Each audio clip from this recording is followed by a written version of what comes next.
अब देखिए 18 दिन बीत चुके हैं। 18 दिन आप हैरान हो जाएंगे। कुछ रिपोर्ट्स बता रही है ईरान में 12,000 लोग मारे जा चुके हैं। 12,000 मुसलमानों को मारा जा चुका है। 18 दिन हो चुके हैं। आज बताया गया 400 शवों को एक साथ वहां दफनाया गया। 400 एक साथ वहां पर दफनाया गया। प्रदर्शनकारियों को खुले में वहां पर लटकाया जा रहा है, फांसी दी जा रही है।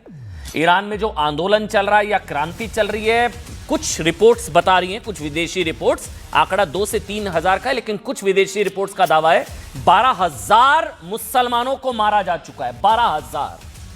350 मस्जिदों पर हमले हो चुके हैं। 350 मस्जिदों को फूका जा चुका है। ईरान में इस्लामिक कट्टरपंथी शासन, शरिया कानूनों, हिजाब, बुर्का के खिलाफ यह विरोध जो है वो चल रहा है। प्रदर्शनकारियों की हत्याएं अब नरसंहार में बदल चुकी हैं। यह एक बड़ा नरसंहार मुसलमानों का ईरान में 28 दिसंबर से शुरू हुए प्रदर्शनों में हर रोज औसतन 650 मुसलमानों को मारा काटा जा रहा है हर दिन। 18 दिन में 12,000, हर दिन 600 650। लेकिन ये समझ नहीं आ रहा है कि ये गाजा प्रेमियों को दर्द ही नहीं हो रहा है। गाजा गैंग, गाजा प्रेमी, फिलिस्तीन के लिए जो लोग आंसू बहा रहे थे या जो झोला उठा रहे थे, साइलेंट मोड में चले गए हैं सारे। साइलेंट मोड या एरोप्लेन मोड होता है मोबाइल के अंदर, हर एक के मोबाइल में होता है ना एक एरोप्लेन मोड, जब आप ऊपर से ऑन कर देते हैं, ये वाला एरोप्लेन मोड, ये ऑन हो गया। ये जो गाजा प्रेमी हैं, इन सब ने एरोप्लेन मोड ऑन कर दिया अपना, क्योंकि अभी ईरान में मुसलमान को मार रहा है। 12,000 मुसलमानों का कत्लेआम, नरसंहार। हर घंटे 28, हर दिन 650। दर्द ही नहीं हो रहा है यहां पर किसी को। मानवाधिकार, गाजा प्रेमी, फिलिस्तीन, all eyes on Rafah, all eyes on Gaza. आज चलाइए ना सरकार, all eyes on Iran, all eyes on Iran. ये देखिए ना, बेटियां वहां की हिजाब हटा रही हैं, क्रांति कर रही है, लेकिन सबको मारा जा रहा है, काटा जा रहा है। वहां पर महिलाओं को, बच्चियों को, आंदोलनकारियों को फांसी दी जा रही है, मारा जा रहा है, काटा जा रहा है, मस्जिदें फूकी जा रही हैं। इजराइल के हमले के वक्त गाजा में बच्चों के मारे जाने का लाइव टेलीकास्ट देखकर जो लोग रो रहे थे ना, आंसू निकल रहे थे, उन्हें ईरान में 12,000 मुसलमानों की हत्या की खबर का लिंक नहीं मिल रहा है। गाजा पर 24/7 रोने वाले ईरान पर आंख, कान, मुंह पर टेप लगाकर पता नहीं क्यों बैठ गए। मैं कह रहा हूं, ना कोई आक्रोश, ना कोई अभियान, ना कोई हैशटैग, ना एक्टिविज्म, ना धरना प्रदर्शन। ऊपर यह दर्द चल रहा है बेगानी शादी में अब्दुल्ला दीवाना कि भारत क्यों बोल रहा है ईरान पर, क्यों गाजा पर क्यों बोल रहे थे, फिर फिलिस्तीन पर क्यों बोल रहे थे। फिर बड़ा रोना आ रहा था, फिलिस्तीन पर गलत हो रहा है, ये हो रहा है, ठीक है आपने बोला। यहां आपको दर्द क्यों नहीं हो रहा है। इस्लामिक कट्टरपंथी शासन के खिलाफ क्रांति की आवाज ईरान में उठ रही है। 12,000 लोगों को मार दिया गया। अगर यह रिपोर्ट सही है, और तो और साहब, भारत में मुसलमानों का सबसे बड़ा संगठन, अब सुनिए, आज एक बयान आया जमीयत का, हमको लगा बोला फाइनली मुंह खोला, जमीयत उलेमा हिंद। फाइनली हमको लगा मदनी साहब आए हैं, दर्द हुआ कि ईरान में गलत हो रहा है, खामनई के खिलाफ बोला होगा, कट्टरपंथियों के खिलाफ बोला होगा, संवेदना जाहिर की होगी।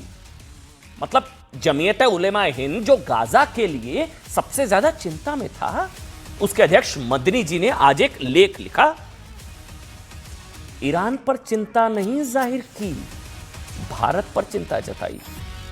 ईरान में इस्लामिक शासन, मस्जिदों, बुर्के, शरिया कानूनों का विरोध करने पर वो मुस्लिम नरसंहार की बजाय उनका लेख था कि कांग्रेस को लेकर वो नाराज थे। अरशद मदनी ने कहा कि कांग्रेस ने धर्म के आधार पर नफरत की राजनीति को लेकर नरमी बरती है। उनका अलग चल रहा है अपना। मदनी साहब लिख रहे हैं कि सांप्रदायिक शक्तियों के खिलाफ कड़ी कानूनी कार्रवाई नहीं की गई है और इसी वजह से सांप्रदायिक शक्तियों को फलने फूलने का मौका मिला। अरशद मदनी ने यह भी लिखा कि महात्मा गांधी की हत्या के पीछे सांप्रदायिक शक्तियों का हाथ था। अगर उसी सांप्रदायिकता के सर को कुचल दिया जाता तो देश को तबाही से बचाया जा सकता था। लेकिन आज मौका था साहब, मदनी साहब के पास मौका था ना, बोलना चाहिए था, बोल ही नहीं रहे। मैं तो आज समझूंगा, मेरे साथ एक बड़ा पैनल होगा, मैं समझूंगा क्या हो गया। सबके नेटवर्क एरोप्लेन मोड में चले गए हैं, गाजा प्रेमी फेविकोल खाकर बैठ गए हैं। यानी जो जमीयत खुद को मुसलमानों का सबसे बड़ा हमदर्द बताती है, मुसलमानों को पीड़ित के रूप में पेश करती है, वो ईरान में मुसलमानों के नरसंहार पर आंखों पर पट्टी बांधकर क्यों बैठ गई है? किसी को दर्द ही नहीं हो रहा है। स्थिति जानते हैं ये है कि खामनेई के इशारे पर हजारों मुसलमानों के मारे जाने की खबर है, हजारों।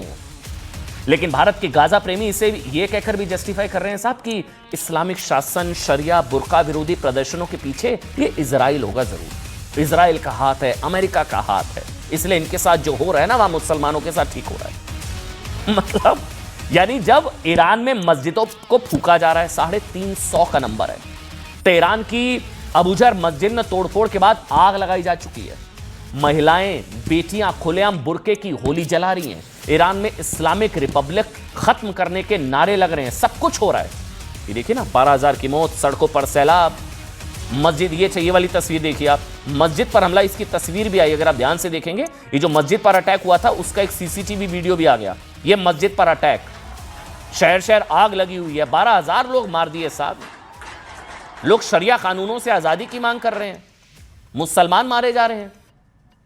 ये हाँ, ये आगे तस्वीर अब देखिए, ये आगे थोड़ी बड़ी स्क्रीन पर आप देखिए। अब आप ये मस्जिद के अंदर जो घुसे वहां पर, और वहां पर हमला हुआ, अटैक हुआ, मस्जिदें फूक दी गई हैं 350। ये देखिए आप, एक बार हटाइए, मुझे हटाइए, 1 मिनट दिखाइए, एक बार फुल स्क्रीन पर दिखाइए, मुझे हटाइए 1 मिनट। ये देखेंगे आप, ये मस्जिदों पर हमले हो रहे हैं। वहां पर 12,000 लोग मर गए हैं, 400 को आज दफनाए एक साथ, और इसी मस्जिद को हमले के बाद फूक दिया गया है। मौलवियों पर हमले की खबर आ रही है।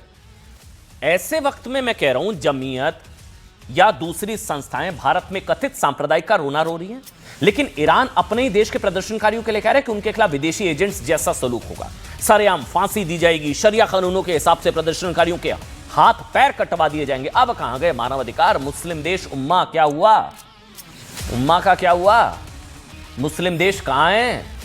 ईरान में 28 दिसंबर से प्रदर्शनों की शुरुआत महंगाई को लेकर हुई, जो अब ईरान में धार्मिक आधार पर शासन के विरोध में बदल चुकी है। इंटरनेशनल मीडिया रिपोर्ट्स के मुताबिक ईरान में अब तक 50 से ज्यादा मस्जिदें जलाई जा चुकी हैं। कुछ रिपोर्ट्स बता रही है नंबर 350 है। 50,000 से ज्यादा प्रदर्शनकारी हिरासत में हैं। और सुनिए, ब्रिटिश वेबसाइट इंटरनेशनल ईरान के दावे के मुताबिक 18 दिनों में 12,000 से ज्यादा प्रदर्शनकारियों को मारा जा चुका है। 12,000, हर दिन 660, हर घंटे 28 लोग मर रहे हैं। इसके अलावा ईरान कह रहा है कि वो प्रदर्शनों में शामिल लोगों को फांसी की सजा देने के लिए फास्ट ट्रैक कोर्ट्स का गठन कर रहा है। वहां क्या हो रहा है मुसलमानों के साथ? वहीं अमेरिका ने कहा कि अगर ईरान में प्रदर्शनकारी फांसी पर चढ़ाए गए तो अमेरिका खामनेई को छोड़ेगा नहीं। अमेरिका की इस धमकी पर रूस ने वार्निंग देते हुए कहा कि अगर ईरान पर हमला हुआ तो परिणाम काफी बुरे होंगे। ईरान ने यह भी कहा कि अगर अमेरिका ने हमला किया तो वो यूएई, सऊदी और तुर्की पर हमला कर देगा। Silent mode on, world war भी ऑन हो जाएगी कहीं। ऐसी खतरनाक स्थिति में भारत में ईरान में रह रहे भारतीयों के लिए एक एडवाइजरी जारी कर दी है। आ गई है, मेरे पास आ गई है, ये एक बड़ी खबर है। ये एडवाइजरी जारी कर दी गई है भारतीयों के लिए। इस एडवाइजरी में कहा गया कि भारतीय जल्द से जल्द ईरान से निकल जाएं। ये बहुत बड़ी खबर है। ईरान में के मौजूदा हालात पर भारत सरकार की एडवाइजरी, ये एडवाइजरी आ गई है। विदेश मंत्रालयों के आंकड़े के मुताबिक ईरान में 11,000 भारतीय हैं, 11,000, जिसमें से ज्यादातर मुस्लिम हैं। और इसमें कहा गया है कि in view of ongoing developments in Iran, Indian nationals are once again strongly advised to avoid travel to Islamic Republic of Iran until further notice. Iran जाने से बचें।